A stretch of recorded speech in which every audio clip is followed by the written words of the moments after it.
Hello everyone. ఈ శ్రావణ మాసంలో అందరూ తాంబూలం ఇస్తుంటారు కదా! ఆ తాంబూలంలో పసుపు, కుంకుమని కూడా రిటర్న్ గిఫ్ట్‌గా ఇస్తుంటారు. దీన్ని మనం ఇట్లా ఎప్పుడూ రెగ్యులర్‌గా కాకుండా ఇలా కొత్తగా తయారు చేసి ఇవ్వండి. చూడటానికి చాలా బావుంటుంది. దీనికోసం నేను ఒక క్విల్లింగ్ పేపర్స్‌ని ఒక 6 స్ట్రిప్స్ తీసుకున్నాను. దీన్ని గమ్‌తో అటాచ్ చేసుకొని ఒకదాని తర్వాత ఒకటి అటాచ్ చేసుకొని ఒక 6 స్ట్రిప్ తీసుకొని దీన్ని క్విల్లింగ్ రూలర్‌తోని తీసుకొని దీన్ని రౌండ్ చేసుకోవాలి. దీంట్లో నేను క్విల్లింగ్ డిఫరెంట్ టైప్స్ ఆఫ్ పేపర్స్‌ని యూజ్ చేస్తున్నాను. ఇందులో pink, green, light green and orange కలర్స్‌ని యూజ్ చేశాను.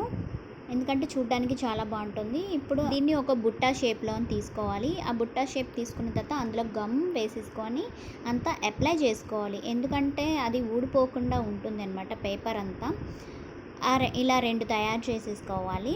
ఇప్పుడు నేను కొన్ని వాటర్ కలర్స్ తీసుకొని ఒక కార్డ్బోర్డ్ పేపర్ తీసుకున్నాను. నేను ఒక చిన్న బ్యాంగిల్ సైజ్ అంత చిన్న కార్డ్బోర్డ్ తీసుకొని రౌండ్గా కట్ చేసుకున్నాను. దీనికి ఒక వాటర్ కలర్ రెడ్ కలర్ తీసుకొని అప్లై చేశాను. దానికి సైడ్స్ మనం ఏదైనా ఒక స్టోన్ లేస్ తీసుకొని అటాచ్ చేసుకోవాలి. దానిపైన మనం ముందుగా రెడీ చేసి పెట్టుకున్న ఆ బుట్టాస్ని 2 గ్లూతోని అటాచ్ చేసుకోవాలి.